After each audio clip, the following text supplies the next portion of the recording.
Para te aproximar cada vez mais de Deus, aqui na ACTV, a Bíblia fala. Ela fala através dos pregadores que todos os sábados ministram nesta plataforma poderosos sermões para ajudar no fortalecimento de nossa fé, nutrindo-nos com a certeza da breve volta de Jesus Cristo.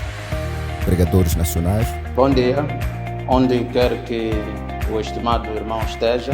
Olá, amigos da ACTV. Bom dia, meu amigo, bom dia, minha amiga. Bom dia, telespectador. Muito bom dia, minha irmã, muito bom dia, meu irmão.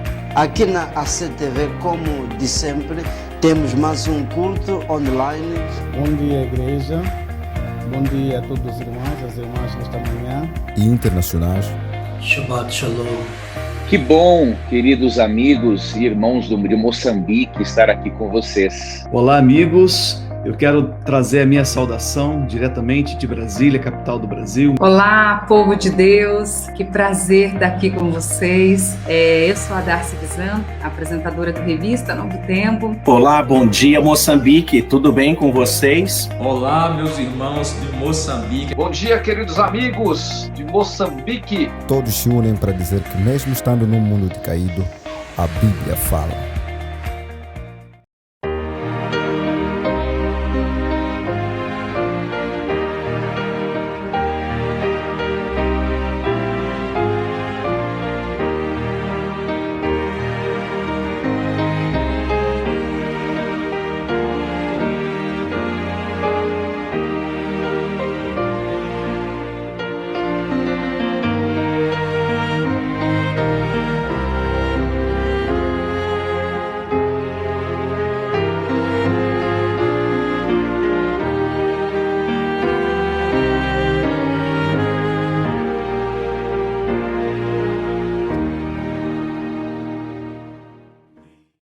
Romanos 13, versos 11 ao 14, diz assim: E digo isto a vós outros que conheceis o tempo.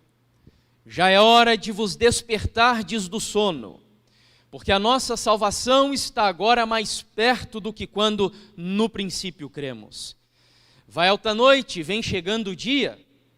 Deixemos, pois, as obras das trevas e revistamo-nos das armas da luz.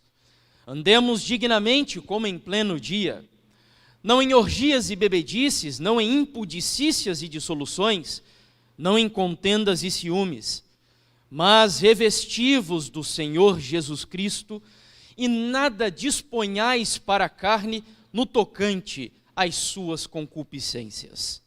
Bom, há uma curiosidade sobre essa passagem que acabamos de ler, pois foi esta que justamente Deus usou para a conversão de um dos teólogos e filósofos mais famosos da história da igreja.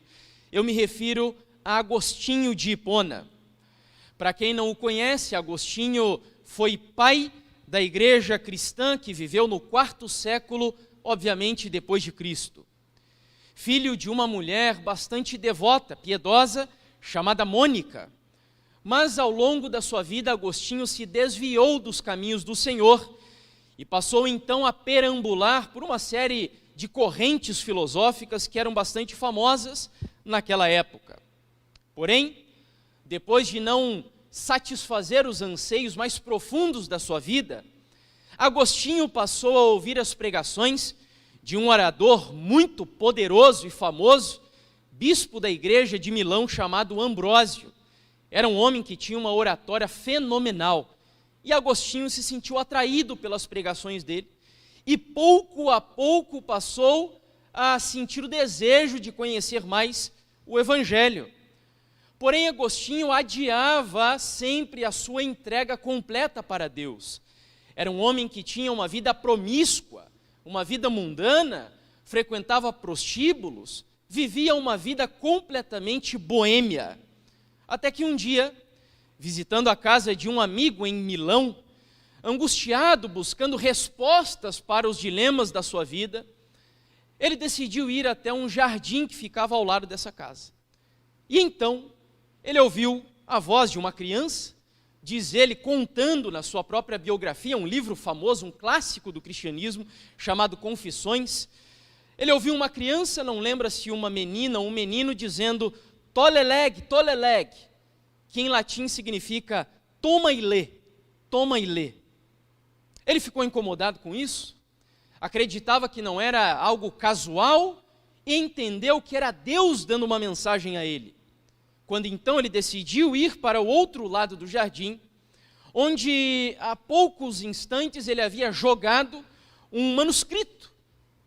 E então ele tomou esse manuscrito, abriu e leu justamente o texto de Romanos, capítulo 13, porém a atenção dele foi dirigida aos versículos 13 e 14, onde a Bíblia diz: andemos dignamente como em pleno dia, não em orgias e bebedices, não em impudicícias e dissoluções, não em contendas e ciúmes, mas revestivos do Senhor Jesus Cristo, e nada disponhais para a carne no tocante às suas concupiscências. E então, com este verso, Agostinho de Hipona entregou a sua vida ao Senhor Jesus, teve uma mudança radical e passou a ser um dos nomes mais conhecidos da história do cristianismo. Bom, voltando ao texto, nós vamos nos concentrar especialmente nos versos 11 e 12. E antes de buscarmos as lições mais importantes da passagem, nós precisamos entender a quem Paulo dirigiu o conteúdo dos versos que lemos. E se você presta atenção lá no versículo 11, ele começa assim: e digo isto a vós outros. Parece óbvio o que eu direi, mas Paulo estava dirigindo o conteúdo do texto que lemos à igreja, aos cristãos, aos filhos de Deus. Paulo não vai aqui apresentar o que ele disse aos mundanos, aos ímpios, aos filhos do maligno. Não. Paulo está escrevendo para a igreja de Roma, aos filhos de Deus que se reuniam em Roma. E então ele começa: olha, eu digo isto a vocês que fazem parte da igreja, a vocês que se reúnem aqui, no nosso caso, na igreja adventista do sétimo dia, a vocês que acreditam em Jesus, a vocês que acreditam em Deus, é a vocês que eu me dirijo neste momento. E aí nós nos perguntaríamos: mas Paulo, digo isto o quê? E então você precisaria voltar um pouquinho nos capítulos anteriores, que nós não teremos tempo de fazer agora. Eu apenas resumo a você que Paulo havia falado sobre uma série de coisas importantes a respeito do nosso estilo de vida como cristãos. Ele, por exemplo, falou acerca da importância de consagrarmos o corpo em sacrifício vivo, santo e agradável a Deus, que é o nosso culto racional.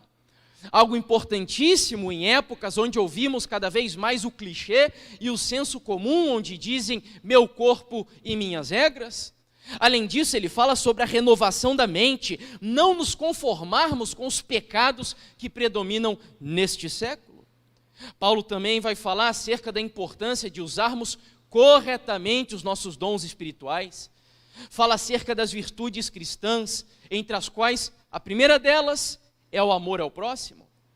Paulo, no capítulo 13 mesmo, vai dar um conselho que hoje, inclusive, faríamos muito bem em colocarmos em prática: respeitar as nossas autoridades, apesar de às vezes questionarmos e duvidarmos e até nos descontentarmos com algumas coisas que são feitas ou deixam de fazer, mas a Bíblia defende, sim, que nós devemos respeitar as autoridades constituídas por quem?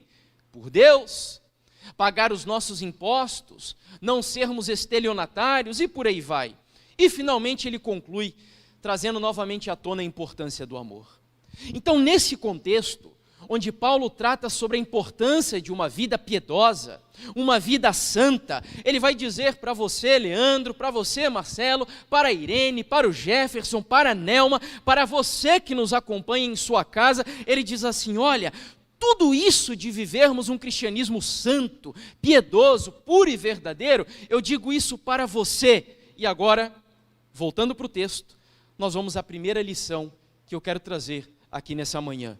E a primeira lição tome nota, é a seguinte: conhecer o tempo para um cristão não é apenas uma possibilidade, mas um dever. Você entendeu? Volto a repetir. Conhecer o tempo para um cristão não é apenas uma possibilidade, mas é um dever. Paulo disse assim lá no começo do versículo 11. Ele diz o seguinte: já entendemos o primeiro trecho da passagem, e digo isto a vocês que conhecem o quê? O tempo. E é preciso entender que Paulo não está aqui falando de um tempo qualquer. É claro que Paulo aqui não se refere ao tempo cronológico que nós somos capazes de contar, de contabilizar, de mensurar e até de organizar para bem usarmos esse tempo no nosso dia a dia.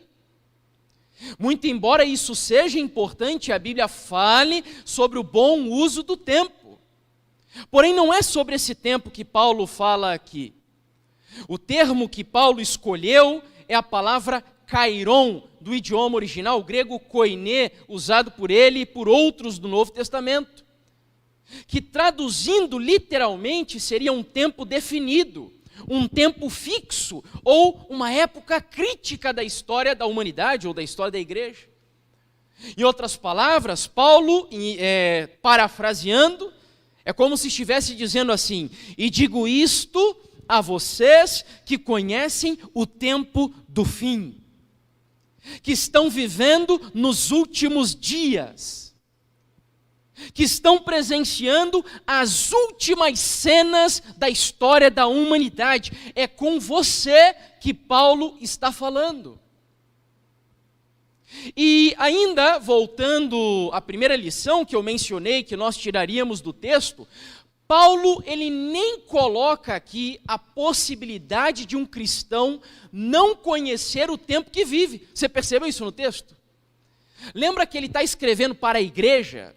E ele simplesmente parte da premissa de que todo filho de Deus é um conhecedor do quê? Do tempo que vive. Ele não dá margem de dúvidas para isso, porque ele afirma categoricamente, escrevendo para você, e digo isto a você que conhece o tempo. O verdadeiro servo de Deus é um conhecedor do tempo. A Bíblia de Jerusalém, inclusive, traduz essa passagem de uma forma bem interessante, dizendo assim: tanto mais que sabeis em que tempo estamos vivendo. Ah, meus queridos, quão importantes e significativas são essas palavras para hoje. Quão necessário é nós, como igreja, entendermos o tempo que vivemos. Quão importante é compreendermos que nós estamos vivendo em uma época, no mínimo, para usar um eufemismo, esquisita. Eu não sei você, mas eu nunca vi, os meus pais nunca viram, e eu ainda arriscaria dizer que nem os meus avós viram igrejas fechadas, supermercados fechados e tanta coisa sendo fechada de forma necessária, mas arbitrária, por uma situação catastrófica que estamos vivendo. Eu nunca vi um mundo em uma situação tão imoral, tão baixa, tão perturbadora como a que temos contemplado em nossos dias. Eu nunca vi, até compartilhei isso no grupo da igreja essa semana, não sei quantos viram, a matéria estava em inglês, mas eu procurei explicar ali o conteúdo da matéria. Eu nunca vi a nação protestante mais poderosa do mundo, os Estados Unidos da América, que foi fundado, edificado sobre a plataforma da Palavra de Deus. Eu nunca vi um parlamentar, como aconteceu essa semana, discursando na tribuna do Congresso do Capitólio norte-americano, dizendo: a vontade de Deus não interessa aqui dentro desse Congresso. Os tempos que vivemos são sombrios. Os tempos que vivemos são terríveis. C.S. Lewis usa uma frase muito famosa no livro O Problema do Sofrimento, onde ele diz que o sofrimento é a trombeta de Deus para um mundo ensurdecido. E eu não tenho dúvidas que o coronavírus é uma trombeta do Senhor para a vida de muitas pessoas. O problema é que tem gente com o coração tão endurecido que nem os trovões dos sinais são capazes de quebrar o coração desse indivíduo. Mas o tempo que vivemos é solene, e Paulo diz, e digo isto a você que conhece o tempo. Já está projetado, achei que não estava, mas eu quero compartilhar aqui com você, para você entender o perigo de desconhecer o tempo que vive.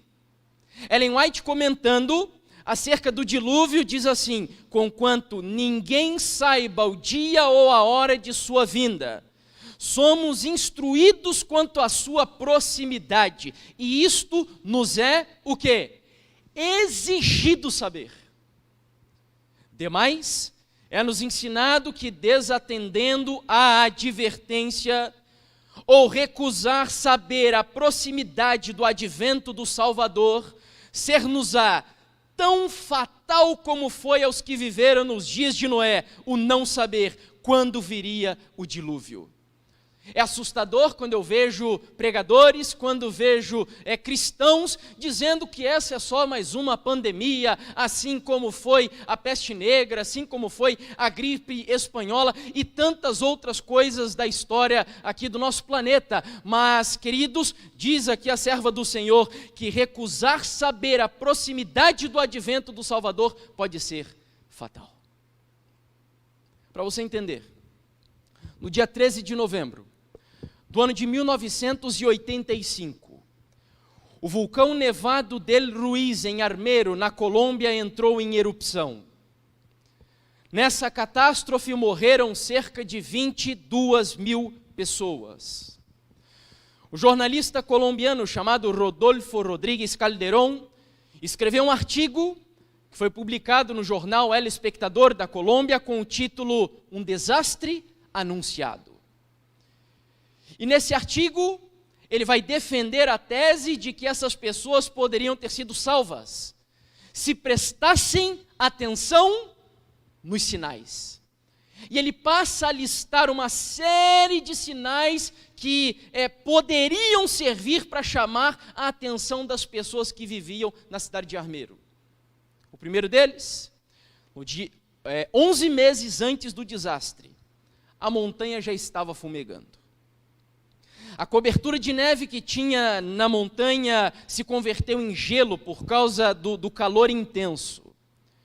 O nível dos rios aumentou drasticamente por conta da neve derretida. A nuvem de gases e cinzas alcançou no primeiro dia 45 metros. No segundo dia, 228 metros. E no último dia, 4.900 metros de altura. No dia 11 de setembro, faltando então pouco tempo já para a catástrofe, as pessoas sentiram a terra tremer em 3 graus na escala Richter. Diariamente, os cidadãos escutavam das suas casas o barulho da montanha. As autoridades chegaram a fechar o caminho que dava acesso até a montanha por causa do lodo que se formou ali. As pessoas não conseguiam manter as mobílias da casa limpa, porque todos os dias eram expelidas cinzas que acabavam entrando para as casas. Era possível sentir constantemente o cheiro de enxofre no ar. E por fim, na mesma noite, começou a chover torrencialmente e houve uma escuridão sobrenatural.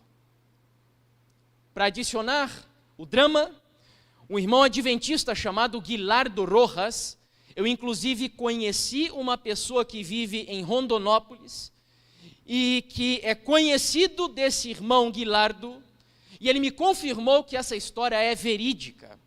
Esse irmão pegou a sua moto e começou a andar pelas ruas da cidade, advertindo os irmãos adventistas que moravam ali para que saísse imediatamente, porque o vulcão ia estourar. Sabe o que aconteceu, queridos? Dos 124 adventistas que moravam na cidade naquela época, 120 pereceram. Havia sinais, muitos sinais, mas o que aconteceu? Talvez o povo preferiu ouvir aqueles que diziam, não, tantas e tantas vezes já aconteceu ameaças dessa natureza. Esse vulcão já expeliu cinzas em outras ocasiões e nada aconteceu. E aí foi roubado do povo aquele senso de vigilância, de urgência, de atenção, quando então a catástrofe os surpreendeu e 120 dos nossos irmãos acabaram perecendo. Havia sinais. Portanto, conhecer o tempo é indispensável, é importantíssimo. Paulo diz, e essa exortação serve para nós hoje, e digo isto a vocês que conhecem o tempo. Trazendo as conclusões de alguns teólogos, pastores, adventistas, como por exemplo o doutor Mário Veloso, diz ele que somente o conhecimento da verdadeira escatologia ou das profecias manterá, sustentará os cristãos da igreja remanescente ou igreja cristã adventista do tempo escatológico. Só o conhecimento das profecias é capaz de nos sustentar, de manter a nossa esperança, a nossa fé, a nossa expectativa sublime e suprema na vinda do Senhor Jesus. Meus queridos, eu não sei você, mas eu acredito de todo o meu coração que ainda nessa geração nós veremos o nosso Salvador rasgando as nuvens dos céus e voltando em poder e grande glória. Amém? Eu acredito nisso.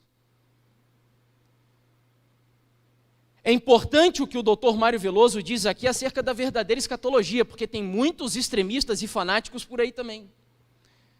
Alguns apresentando interpretações erradas sobre Apocalipse 17, Apocalipse 11 e por aí vai. Infelizmente, até alguns teólogos da igreja presentes e até jubilados alguns. Saindo da interpretação oficial da Igreja Adventista do Sétimo Dia. Então, por isso, o doutor Mário Veloso diz que é o conhecimento da verdadeira escatologia que manterá e sustentará nós como cristãos nesse tempo que vivemos. O pastor George Knight, com quem tem algumas discordâncias, ele tem alguns pontos de vista diferentes, inclusive, daquele defendido pela Igreja Mundial, como, por exemplo, a questão da ordenação de mulheres. E então, aqui nesse livro, o Dr. George Knight vai dizer, aqui eu concordo, esse livro, por sinal, é fenomenal, tá? Muito bom. A visão apocalíptica é a razão da existência do adventismo. Se a pregação do cristianismo é o cordeiro imolado, a pregação do adventismo é o leão da tribo de Judá. O adventismo sem o leão, me permitam traduzir, sem o conhecimento do tempo, é um adventismo o quê? Estéril, infrutífero, que não cresce, que não produz frutos. E ele conclui, assim como o cristianismo sem o cordeiro imolado é um cristianismo estéril. Por fim, concluindo essa primeira lição da passagem, os perigos dos últimos dias estão sobre nós. E por nosso trabalho, devemos advertir o povo do perigo em que está. Não deixeis que as cenas solenes que a profecia tem revelado sejam deixadas por tocar. Se nosso povo estivesse, eu acho fenomenal isso daqui, meio desperto, se reconhecesse a proximidade dos acontecimentos descritos no Apocalipse, operar-se-ia uma reforma em nossas igrejas e muitos mais creriam na mensagem. Olha só. Agora esse texto me serve de alerta também, porque se nós como povo não estamos nem meio despertos, significa que estamos completamente o quê? Dormindo. E isso nos leva para a segunda lição do texto do apóstolo Paulo. Aí você vai voltar lá para o versículo 11, e você vai ver que Paulo diz assim, e digo isto a você cristão que conhece o tempo do fim, já é hora de despertar do sono. Sim, já é hora de despertar do sono. Como diz o título da nossa mensagem, chegou a hora. Chegou a hora de acordar. É hora de nós prestarmos atenção ao que está acontecendo. Chegou a hora de despertarmos do sono. E aí talvez você pergunte, mas Paulo, por que essa urgência? Fazem 170 e poucos anos, se não me engano, que a igreja adventista tem dito que Jesus está voltando, Morreram os pioneiros, morreram os seus bisavós, morreram os seus avós, os nossos pais daqui a pouco talvez possam morrer, e nós estamos aqui dizendo que Jesus está voltando e nunca vem. Por que, Paulo, essa urgência? Aí na sequência do texto, ele vai dizer, porque a nossa salvação está agora mais perto do que quando no princípio cremos. Deixa eu explicar algo para você. Porque talvez você pense assim, bom, mais uma vez, esse tipo de coisas, Paulo escreveu isso há 2000 anos atrás, dizendo que a salvação estava perto e Jesus não voltou. Porém, só o fato dele escrever isso há 2000 anos atrás já deve ser significativo, porque nós já estamos há 2000 anos dele ter escrito isso daqui, inspirado pelo Espírito Santo, então é óbvio que estamos mais perto da volta de Jesus do que a geração do apóstolo Paulo. Mas tem mais. Eu vi certa vez um pregador dizendo que o tempo da volta de Jesus é o tempo, presta atenção nisso daqui, o tempo da volta de Jesus é o tempo de uma vida. É lógico que Jesus voltará assim, nas nuvens dos céus, literalmente falando, mas também é um fato que para todos aqueles cuja vida foi ceifada, Jesus já voltou. E a pergunta é, você sabe quantos dias de vida lhe resta mais aqui nessa terra? Você está percebendo que com essa questão do coronavírus, você notou como a nossa vida é frágil? Um ser microscópico impossível de ser visto a olho nu é suficiente para colocar um mundo de cócoras e fazer os seres humanos entrarem em desespero e o pulmão ser tomado completamente a ponto da pessoa precisar de auxílio de respirador e muitos sucumbirem até a sepultura. Quanto tempo mais você acha que Deus, Jesus, esperará pela sua decisão completa, pela entrega radical, genuína, assim como Agostinho o fez no início da história que contei aqui com você? Chegou a hora de despertarmos do sono. Eu acho muito bonito, Guilherme Miller, pioneiro da igreja adventista, não exatamente da igreja, mas do movimento que deu início a igreja adventista, depois da grande decepção, o seu amigo Joshua Himes chegou a ele e perguntou assim, Miller, e agora, o que nós faremos? Que outra data vamos apontar para a vinda do Senhor Jesus? Sabe o que Miller disse? Ele respondeu assim numa carta para o seu amigo, Himes, fixei a minha mente num outro tempo, e daqui eu não me moverei até que Deus me dê mais luz. E o tempo é hoje, hoje e hoje, e até que Ele venha. Amém, irmãos? Eu acho fantástica essa lição. Sabe o que Miller quis dizer? Não importa se daqui a 5, 10, 20, 200, 300 anos, o que importa é que eu devo estar preparado hoje, hoje e hoje, e até que Ele venha, em nome do Senhor Jesus. Chegou a hora. É hora de despertarmos do sono, como diz o apóstolo Paulo. Sabe qual foi a palavra que Paulo escolheu aqui no texto? Que foi traduzido como sono? É a palavra grega hipnos, que deu origem à palavra hipnose do nosso idioma. É como se Paulo estivesse dizendo, olha, chegou a hora de acordar da hipnose. A igreja está anestesiada. Sabe qual é a grande lição aqui do texto? Só o conhecimento intelectual do tempo também não é suficiente, é preciso acordar. Porque está cheio de gente aí pregando profecia, crê em profecia, fala de besta, fala de chifre, fala de Daniel, fala de Apocalipse, mas a vida não condiz com a vida de um cristão que crê que Jesus Cristo está voltando de verdade. E aí é o que eu chamo de esquizofrenia espiritual, porque quem crerá na pregação daquele que não vive, como se cresce naquilo que prega? Ellen White, em harmonia com o que diz o apóstolo Paulo, talvez nós pensemos, mas eu sou um adventista, eu acredito que Jesus está voltando, afinal de contas, o nome da igreja mostra isso, e olhem agora a serva do Senhor, dirigindo as palavras aqui à igreja de Deus, vi que o remanescente não estava preparado para o que está para sobrevir à terra. Estupefação, sabe o que é estupefação?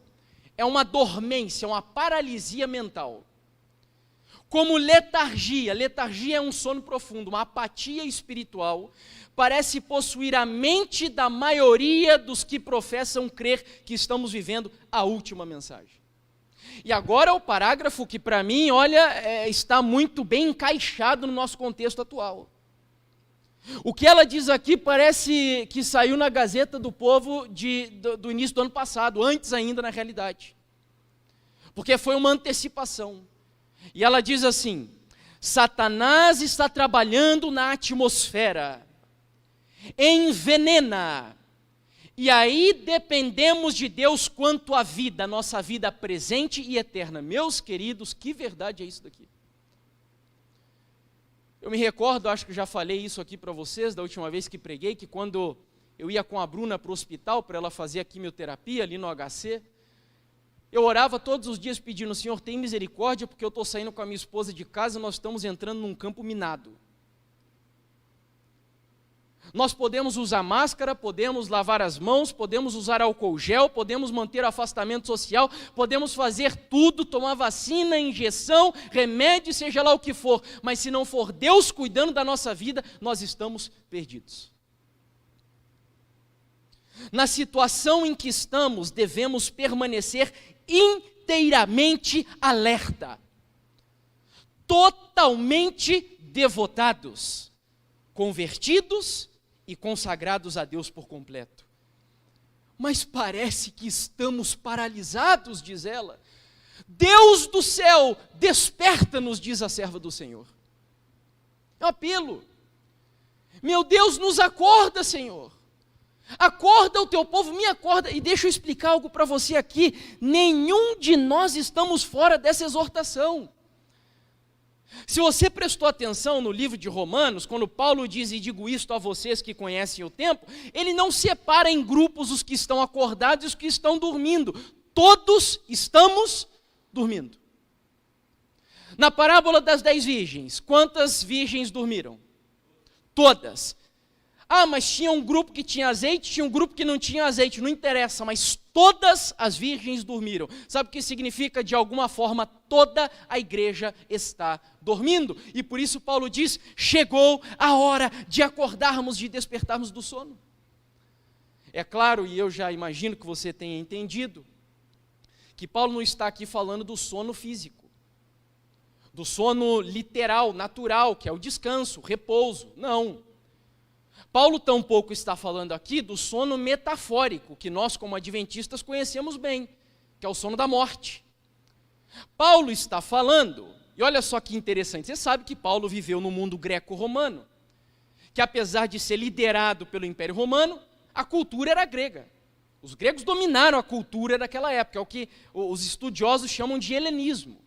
E então, os comentaristas bíblicos dizem que naquela época, os filósofos tinham o costume de usar o sono para representar a alma dos indivíduos que não se preocupavam com as coisas espirituais.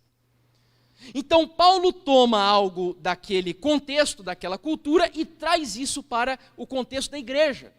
Ou seja, o sono é o sono moral e o sono espiritual. Chegou a hora de nós acordarmos espiritualmente. E deixa eu trazer uma ilustração aqui para você. A experiência dos discípulos no Getsemane é fenomenal. Fenomenal. Talvez seja uma antecipação da experiência da igreja vivendo no tempo do fim. Tinha chegado o ápice do ministério de Jesus. Era o clímax do ministério dele. Era o momento mais importante, e não eu, mas muitos estudiosos, e até Ellen White chega a confirmar isso, dizem que a agonia do Getsemane foi mais profunda do que a agonia da cruz. Jesus, há poucos momentos antes, estava no cenáculo celebrando a Santa Ceia. Alegre por um lado, triste por outro, mas estava bem. Quando então, no livro Desejar de Todas as Nações, diz Ellen White que ele sai do cenáculo, se dirige ao Getsemane e no meio do caminho, o rosto dele se desfigura misteriosamente.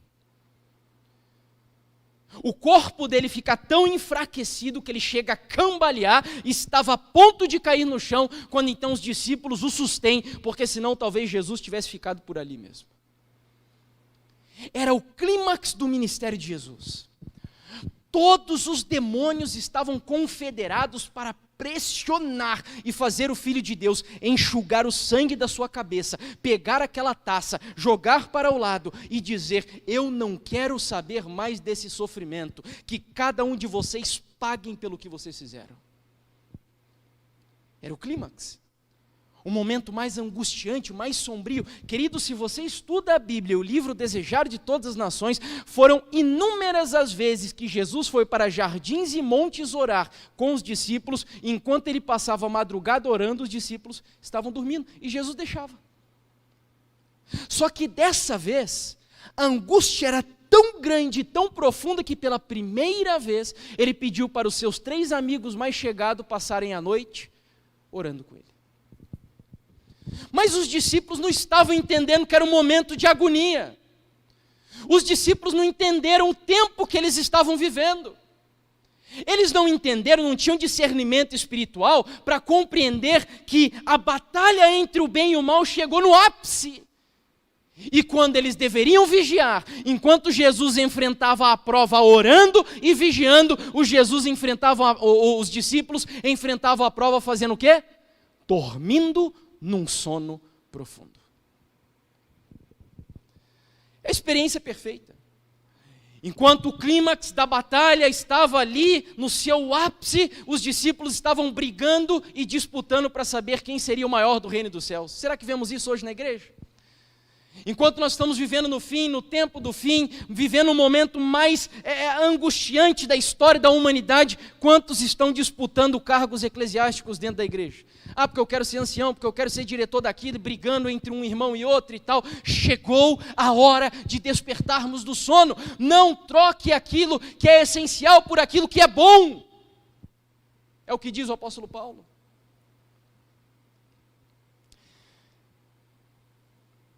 A serva do Senhor, comentando sobre a experiência dos discípulos, diz que fora por dormir, quando Jesus lhe recomendara vigiar e orar, que Pedro preparara o caminho para o seu grande pecado. Olha só que coisa impressionante, se Pedro não tivesse ali dormido na hora de vigiar, de orar, de se consagrar a Deus, ele não teria negado ao Senhor Jesus. Todos os discípulos dormindo na hora crítica sofreram um grande dano. Eu não sei quantos aqui já leram aquela famosa alegoria escrita por John Bunyan, um peregrino. Alguém aqui dos que estão na igreja leu? Já estou vendo algumas cabeças balançando positivamente. Não sei se você em casa já teve a oportunidade de ler também. Se não, leia, é muito bom. Inclusive saiu há algum tempo um outro também, que é a Peregrina, né? A história da esposa do peregrino. Eu ainda não li essa continuação da história, mas é fantástico. Ellen White inclusive recomenda a leitura desse livro em um dos seus livros, não lembro agora em qual. Mas, usando a alegoria, 2 personagens aparecem quase no final da história. Um deles se chama Cristão e o outro se chama Esperança. E então eles estão caminhando naquela jornada difícil, já cansados, quando de repente eles chegam nos portais próximo da Terra Encantada. Antes disso, eles se reuniram com um grupo de pastores. Os pastores, preocupados com o ingresso deles nessa terra, dizem assim: olha, tenha muito cuidado, porque a Terra Encantada é tomada por um ar tão forte que causa sono nas pessoas que passam por ali. Eles entraram na Terra Encantada, começaram a andar alguns quilômetros, quando de repente Esperança ficou completamente entorpecido com sono. E ele olha para o seu amigo Cristão e diz assim: Cristão, vamos dormir um pouquinho? Afinal de contas, a gente está cansado da jornada. Se nós dormirmos, o sono é restaurador, é reparador, nós vamos estar até mais dispostos, bem dispostos, para completar o restante da trajetória. Queridos, Cristão olha para a Esperança e diz com amor, mas com muita convicção, as seguintes palavras: jamais! Pois temo que dormindo, nunca despertemos. Já é hora de despertarmos do sono. Sabe por que Paulo diz que já é hora? Porque pode ser que se você e eu deixarmos para depois, pode ser tarde demais. Você lembra das virgens, né? Elas acordaram, mas as imprudentes, tarde demais. Queridos, o momento que nós estamos vivendo é único nessa geração. Como eu disse há pouco, eu nunca vi, os meus olhos nunca viram o que estou vendo hoje. Olha, eu não sei você, mas eu comentava com a minha esposa ontem, eu anseio,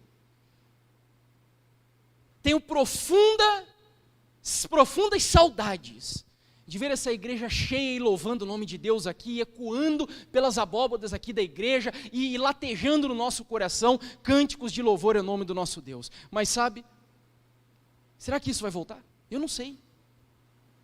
Será que nós vamos voltar a podermos fazer isso um dia? Não sei, sinceramente não sei. O mundo está estranho. Será que isso vai ser o gatilho para desencadear os eventos finais que nós conhecemos muito bem nas profecias? Não sei. Alguns dizem isso com convicção, eu não sei. A única coisa que eu sei é que o céu, os anjos, Jesus, o Espírito Santo, Paulo e a Bíblia apelam para mim e a você. Chegou a hora de despertarmos do sono, em nome do Senhor Jesus. O sono é perigoso. Você lembra da parábola do joio e do trigo? Lembra? Você lembra qual foi o momento que o inimigo veio e semeou o joio no meio do trigo? Você lembra? Os lavradores estavam o quê? Dormindo. O sono é perigoso. Nós estamos vivendo num momento de explosão de heresias, de uma série de coisas, interpretações falsas das profecias. Volto a repetir, o sono é perigoso para nós confundirmos o joio com o trigo. Chegou a hora de despertarmos do sono. É o apelo que o apóstolo Paulo faz. O pastor Ayrton Keller, presidente da nossa divisão, ele, numa entrevista à revista Adventista, no mês de agosto do ano passado, perguntaram a ele sobre o contexto da pandemia, se era um sinal de alerta para estarmos preparados. Ele diz assim: a pandemia está nos preparando para situações que enfrentaremos nos momentos finais da história.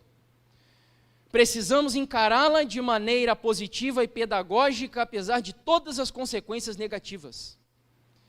Ela tem nos ensinado a ser fiéis diante das incertezas, a depender mais do Senhor e menos de programas. Olha que importantíssimo isso daqui. Isso é fundamental para nós entendermos nesse momento. Eu ainda vejo muitos nessa, até comentávamos com o Marcelo há alguns dias atrás, nessa templo-dependência. Não entenderam que quando o decreto dominical vier, que quando perseguição vier, acabou templo, acabou reuniões assim, queridos. Nós temos que reaprender a valorizar pequenos grupos, culto na família, igreja em casa, consagração individual, porque senão, se nós estamos esmorecendo na fé com vírusinhos desse, imagine quando vier o tempo tão terrível que nós esperamos acontecer, como diz a Bíblia e o livro Grande Conflito. É o apelo que o pastor aqui faz. E ele conclui dizendo: ela tem nos ensinado a sermos fiéis diante das incertezas, depender mais do Senhor e menos de programas, a ser mais generosos, a reavaliar as verdadeiras prioridades, a cumprir a missão em situações adversas e a desejar mais intensamente a volta do Senhor Jesus. Eu tenho mais duas citações para ler para você, e com elas nós concluímos, mas antes eu queria compartilhar contigo uma história. No dia 4 de agosto, curiosamente muito próximo dessa entrevista do pastor Ayrton Keller, 4 de agosto do ano passado, era um dia comum na cidade de Beirute, a capital do Líbano. Um dia comum, tranquilo. Uma jovem chamada Isra Seblani celebrava o seu matrimônio, seu casamento, o sonho de muitas mulheres, que não sejam feministas, né? Porque hoje as feministas parece que odeiam o casamento, mas o casamento é algo maravilhoso, sublime, divino. Essa jovem, vestida de noiva, com as mãos postas à cintura, um vestido imponente, belíssimo, com um véu que cobria uma grande parte do chão. O seu buquê de flores claras estava repousado sobre o véu, enquanto ela sorridente fazia uma sessão de fotos. Eles estavam numa praça próxima de onde foi celebrado o casamento, lá na capital libanesa, inclusive muito próximo também de onde aconteceu um acidente terrível, um incidente. Lá no porto de Beirute, armazenado num local, estavam ali substâncias químicas extremamente explosivas há muito tempo. Quando de repente essas substâncias explodiram, você se lembra do episódio, mas eu quero que você veja a cena registrada nesse vídeo dessa jovem e que a gente aprenda com o que veremos aqui. Pode colocar, por gentileza?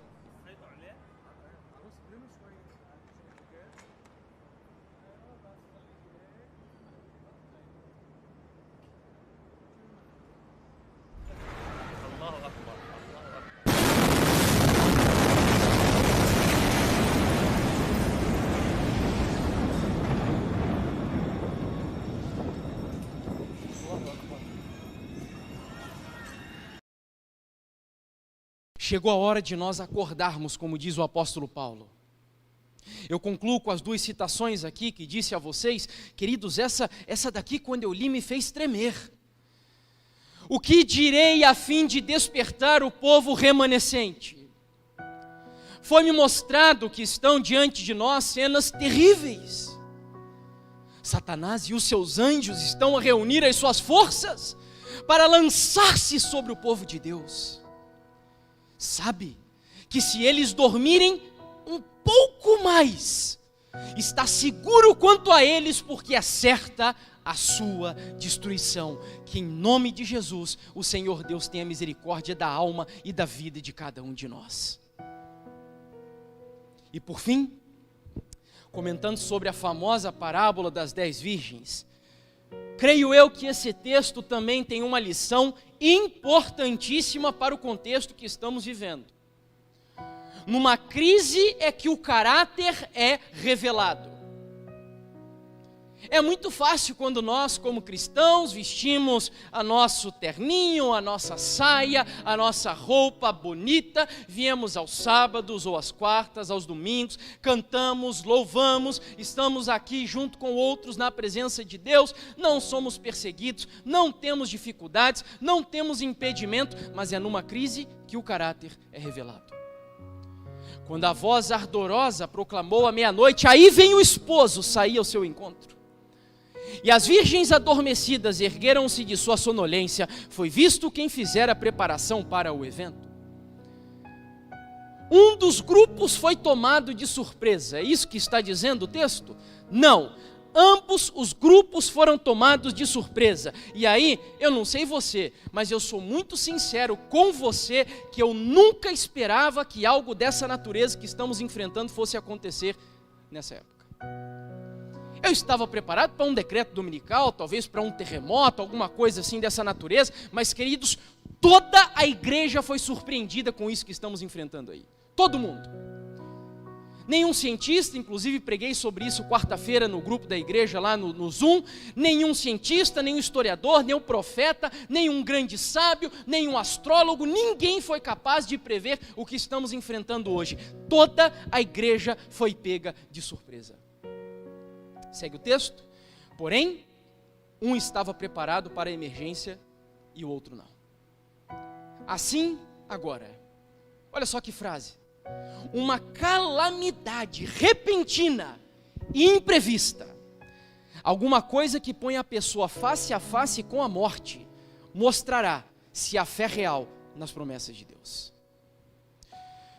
Meus amigos, e digo isto a vós outros que conheceis o tempo, chegou a hora de despertarmos do sono, porque a nossa salvação está agora mais próxima do que quando no princípio cremos.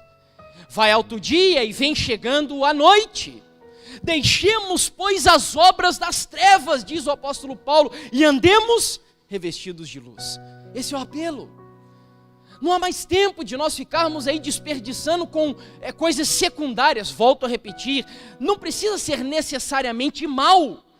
Mas você precisa mensurar, equilibrar bem o seu tempo para dedicá-lo a Deus, a oração, a consagração, a entrega. Quanto tempo do nosso dia nós passamos nessa rotina insana do nosso mundo capitalista e consumista, correndo para o trabalho, voltando para casa, almoçando, assistindo TV, e isso e aquilo, e televisão, e internet, etc. E a gente passa a semana inteira assim.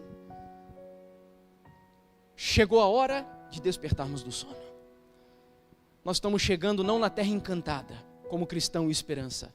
Nós estamos muito próximos de Sião, da nossa Jerusalém celestial. E Deus está apelando a você, igreja, a mim, a cada um de nós. Conheça o tempo, e não apenas conheça o tempo, mas viva acordado, desperto, porque em breve o nosso Senhor Jesus voltará, e Ele quer que você esteja preparado para ouvir aquelas palavras mais sublimes registradas na Bíblia para um crente que foi salvo: vinde benditos de meu Pai, e tomai posse do reino que vos está preparado desde a fundação do mundo. O meu desejo e a minha oração é que isso se cumpra na minha e na sua vida, e na sua que está assistindo aí em casa também, em nome de Jesus. Amém, Senhor.